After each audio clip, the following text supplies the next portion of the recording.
You're at 109 right now. So the story goes, one day I prayed to the Lord. I asked the Lord to send me a story because I wanted to be a writer. I wanted to write a book that would have lasting impact on the world, that would be read by millions and loved and known by millions.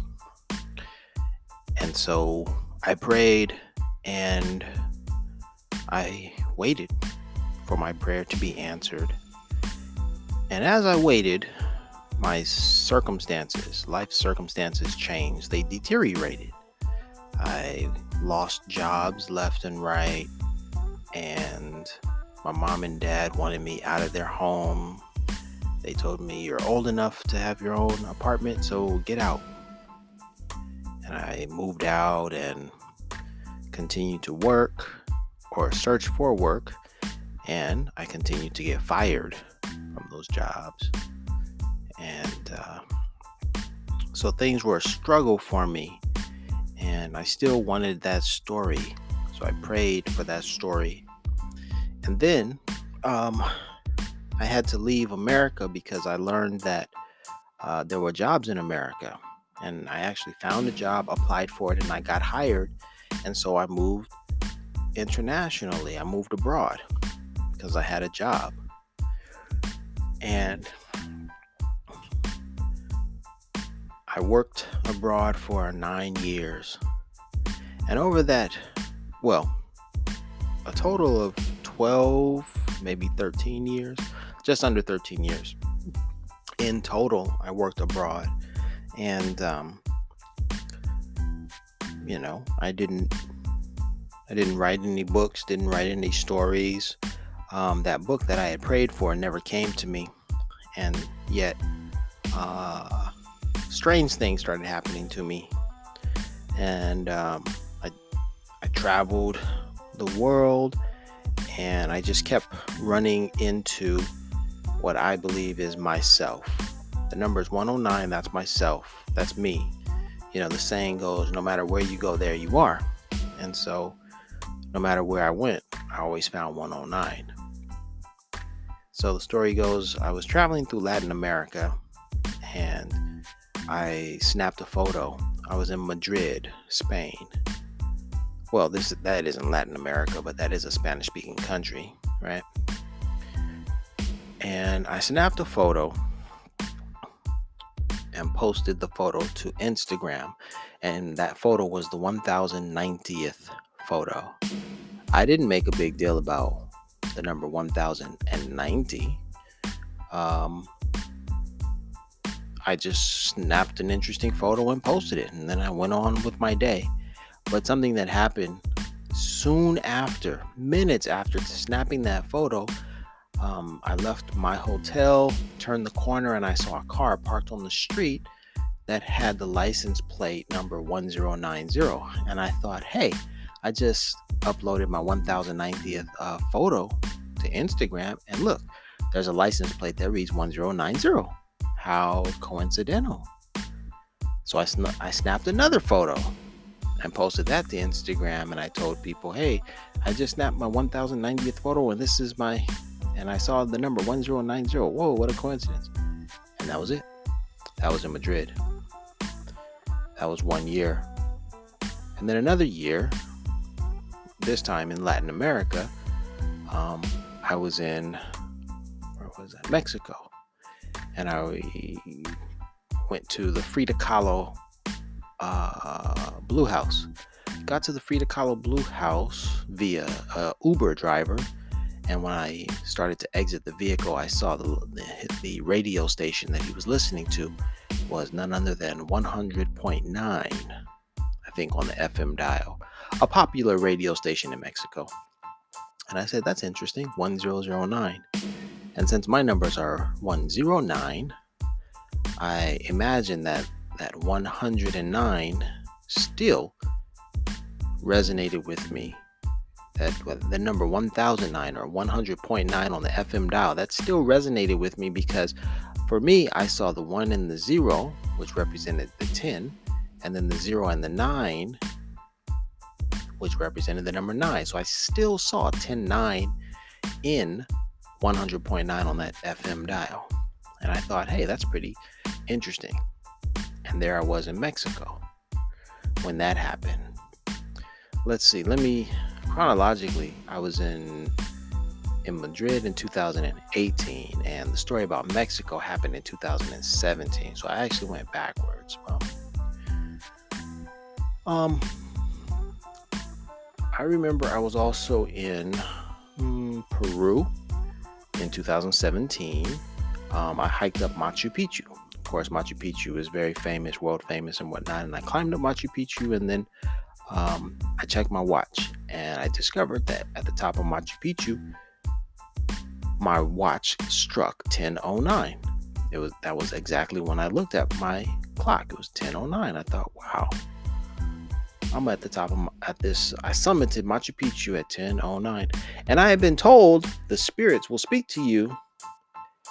And then I realized, hey, if the spirits speak to you atop Machu Picchu, and if I've been seeing these numbers, 109, in multiple countries, then maybe these numbers are the signs or the messages coming from these spirits.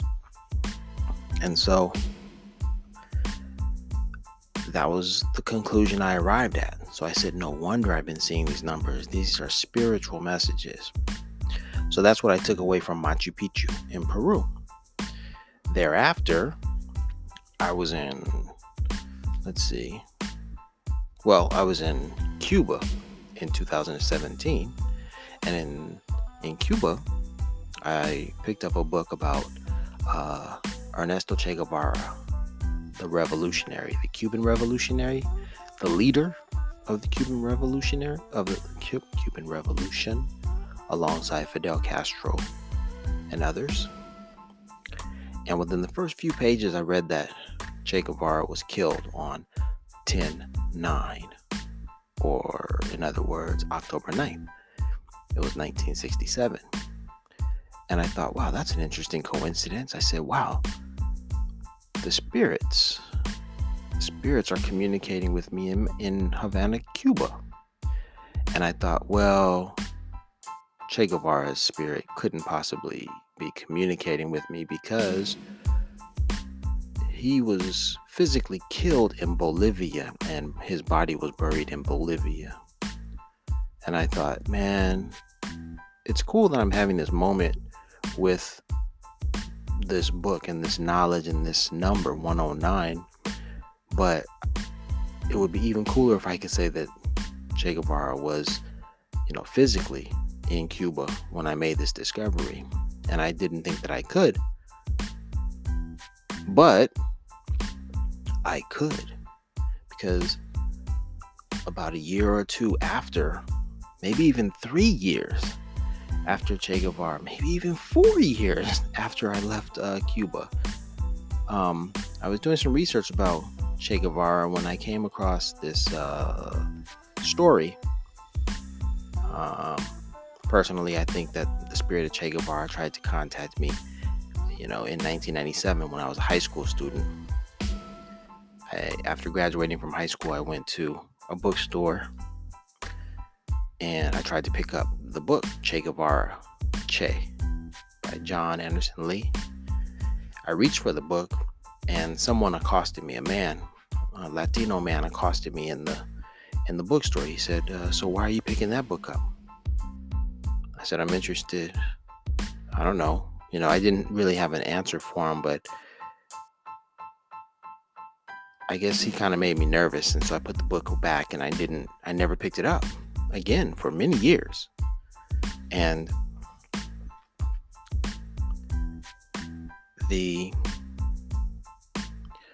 that memory stuck with me. But that was the year that I graduated. It was 97. I remember that. But then I did some research and I learned that in 1997, Che Guevara's body had been exhumed from Bolivia, where it had been buried. And in 1997, after the exhumation of Che's body and other guerrilla soldiers alongside him. Their bodies were repatriated, and Che's body, especially, or his remains, were repatriated to Cuba. And when I read that, I thought, oh my gosh, yes, Che Guevara was in Cuba when I made this connection with his spirit, so to speak. When I was in Cuba learning that he died on 10/9. And I thought, wow, that's interesting.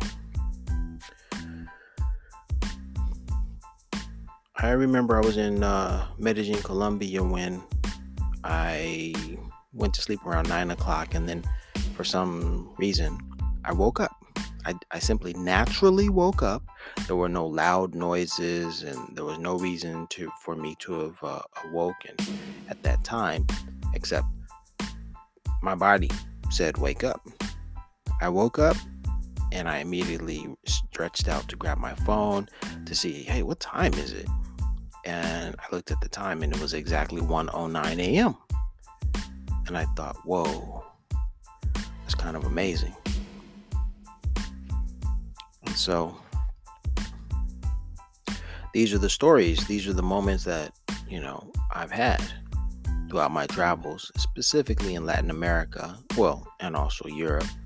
But those have been the stories. And the story goes, although a story didn't come to me, I found that through my journeys around the world, that a story was developing, a story called 109. And that story is about how I communicate this book that I have to write to the world. It reminds me of the book of Eli. It reminds me of